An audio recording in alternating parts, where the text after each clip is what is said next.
G'day, Michael here. I've just gotten a bit further with this, the printer here, the upgrade and so forth. What I've noticed is I've got a very good result now that I've got these two cooling cowls set up. Now I'm still using the 0.6mm tip. I'm still going through at pretty high speed, as you can see. I'll show the speeds in a second, but we'll stick with this for a second now.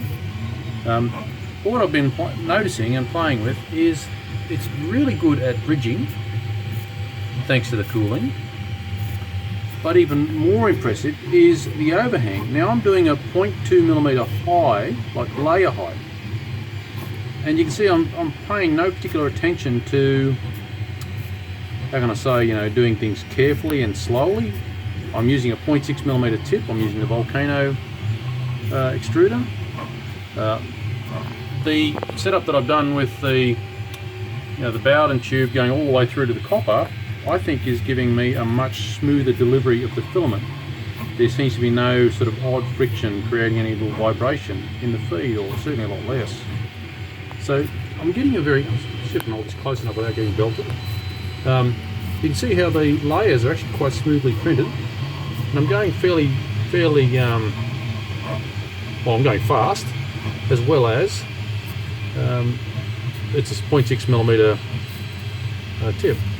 I'm running at 190 degrees. It seems to be happy at 180 on this PLA. It's only a PLA, so I'm using easy filament.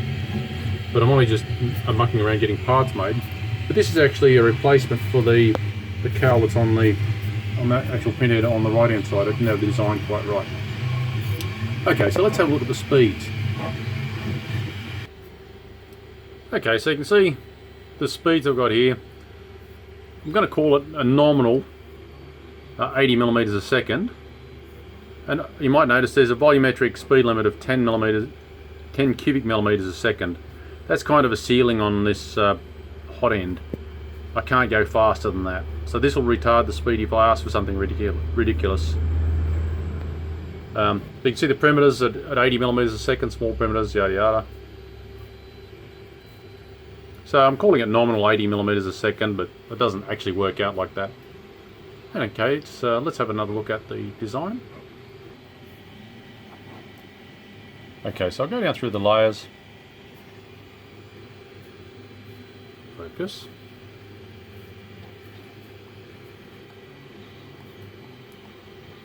And what I was amazed with is this bridging area here. It has been doing, really square bridging. I can't show you, unfortunately, it's on the wrong side of the machine. But I've got very little distortion there, and the only area of any failure is actually this area here where there's a very narrow point. I'll go back to the machine. When I say failure, it's got one little dag there, which could be, it's mostly a bit of stringing there. I noticed at 180 degrees I was getting stringing, but 190 degrees I pretty much have no stringing. So since I've changed the temperature, which is about 2/3 of the way up this print, went to 190 degrees, it seems to produce far less stringing. So tweaking the temperature even by a few degrees can affect your stringing, and every filament behaves a little bit differently, and even the colour of filament seems to behave differently. So PLA has this typical range, but I noticed clear, as in natural PLA, is a little bit harder to print, as in get through the nozzle. You need a bit more temperature than something that seems to have a fair amount of pigment in it. I suspect the pigment is a bit more of a plasticizer. So the material's changed a little bit with the colour of the material. But as you can see, I'm paying no particular attention to the speed. I'm running at high speed. I've got a nominal fill there of just 5%, just so it switches on small areas like this narrow bit that it's doing right now. That without the infill of at least a couple of percent, it won't infill that 2mm thick piece. Watch it, it'll do the outside and that infill there. Without some percentage of infill, it wouldn't do that pass in the center, and I ended up with a hollow piece. So I've had to have some infill enabled just to trick the slicer into filling that piece there. You notice how quickly it's getting around. That's very, I'm not wasting time with this machine. It's belting through it. It's still giving me a fairly nice print when you consider that crazy overhang. Well, normally a 45-degree angle is considered an overhang, but this is much flatter than 45. And as you can see, it's holding up reasonably well.